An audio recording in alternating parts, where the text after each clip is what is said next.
look, people experience their own lives subjectively. In other words, you could see someone with a great life and everything. Oh, well, they have nothing to complain about. Believe me, they have things to complain about. There are things that don't go their way. They feel miserable at times and all of that. And I understand that, even if their circumstances really aren't dire. That's the way they experience it. And, you know, who cares what kind of judgment others pass about that? On the other hand, it's, you know, the trick is, I'm always amazed when you see a guy go through a career who doesn't make those kind of mistakes, right? Who doesn't kind of seem spoiled to other people. Because especially NBA stars today live in a bubble since they're teenagers in many respects, told how great they are the whole time, are kind of living a different kind of life than normal people. And eventually, by the time they've made tens of millions of dollars, hundreds of millions of dollars, and are globally famous, and in Kyrie's case, won a championship and is the best player on a great team and all these kind of things, to really still kind of be able to be self-aware and know how good they have it and know how every little comment of complaint comes across to everyone else, that to me is rare. That's like you're a 1 in a million physical talent and you're a 1 in a million person that you can keep that all in perspective. So it's not so much that I think Kyrie, you terrible person, but what he is not showing is the kind of self-awareness that the really special stars who are also special in that way show. I don't think Charles Barkley's comments are out of bounds. Go ahead, Will. I think Max is right. I don't think these comments are out of bounds. First of all, I think everybody's twisting Charles Barkley's words. He's not calling Kyrie a miserable person. He's diagnosing exactly what it is that Kyrie's putting out there. I mean, listen to almost every comment from Kyrie post-game. Listen to him the other day pre-game, walking in, talking about how, I hate this, I'm not going to miss these cameras once this is all gone. He's putting out there that he's unhappy. He's putting out there negative vibes about his situation. So why is it wrong for Charles to diagnose it? Again, he's not name-calling. He's not saying, you know, miserable is a funny word because you say, I'm miserable or you're a miserable person. If you call somebody a miserable person, that's sort of an insult, right? That's meant to be how you are, who you are to other people. That's not what Charles said here. He's saying he looks miserable. He looks unhappy. And that's exactly what Kyrie is giving us on a night-in, night-out basis. Kyrie is telling us he is unhappy. What's wrong with Charles Barkley just calling it exactly as Kyrie is showing it? Because Charles Barkley is being hypocritical.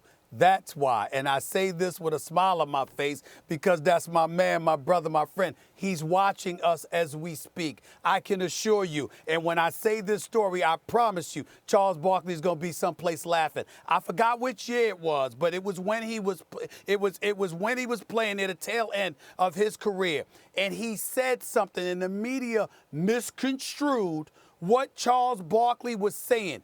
He walked into a press conference filled with a whole bunch of media members and cursed folks the hell out. I mean, went off and said, now who's got an effing question? And the whole damn room was quiet. You can ask the NBA, you can ask everybody. I mean, he shut it down. Why? Because Charles Barkley is a good man who would give his right arm for almost anybody he cared about and loves. He's a beautiful human being. He's very, very fun-loving, and people were willing to misconstrue his words, misinterpret it for their own devices, and find a reason to criticize him. So he cussed them out. Here's the difference. Hold on. Here's the difference. Charles Barkley could curse you out and still go and have a TV gig and all of this stuff. Kyrie Irving is in a different situation. He's playing. He's approaching free agency.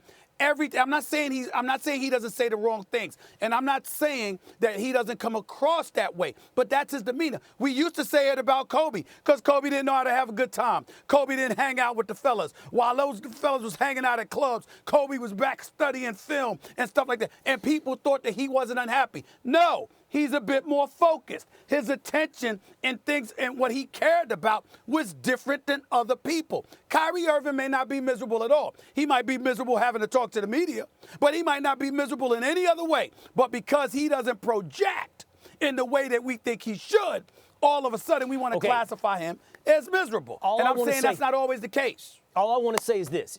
You might be right that Charles is being hypocritical about now and the way he was in his playing days, but hypocrisy is not the worst sin. You know, you can be right. I didn't say it was. Well, I'm laughing about it. And what I'm telling you is you can be right and still be a hypocrite. He might have been wrong back then. Ask Charles. Were you miserable back then when you were dealing with the media? Were you miserable? Here's and he something might I can't he might believe. have the perfect perspective on this. Yeah, this is what I wanted to say, and I can't believe I'll give those guys a great segment for them to do, but I'm going to do it. Charles Barkley, the broadcaster, would have plenty of criticism for Charles Barkley, the player. Maybe, And right. what they should do is show Charles Barkley clips, interviews he did, and different things like that back then, and have Charles Barkley, the broadcaster, now criticize himself. Because are you saying he wouldn't? Of course he would. Right. Barkley, the reason Barkley's so great is he gives it to you raw. This is what he feels, no filter. He would absolutely go at himself as a player when he did things that he found objectionable, and I don't think he claims now that his behavior then was perfect. Exactly. But I also think it's important to point this out. I just want credit when they do that. When they all do of this that, stuff, okay? So all they're of gonna this take stuff that idea. we're talking about is just a lot of fun. Here's where I'll get serious. Kyrie Irving, born in Australia, raised in New Jersey. You know what? You've got a different perspective on things than somebody from Leeds, Alabama. Charles Barkley talking about from whence he came and how he has such an appreciation for life and what have you. That might be a little bit different than dudes that deal with the hustle and bustle of things in the Northeast. It might be a little bit different. All I'm saying to you is at the end of the day, we can't define what somebody is supposed to be like or what they are based on what they have.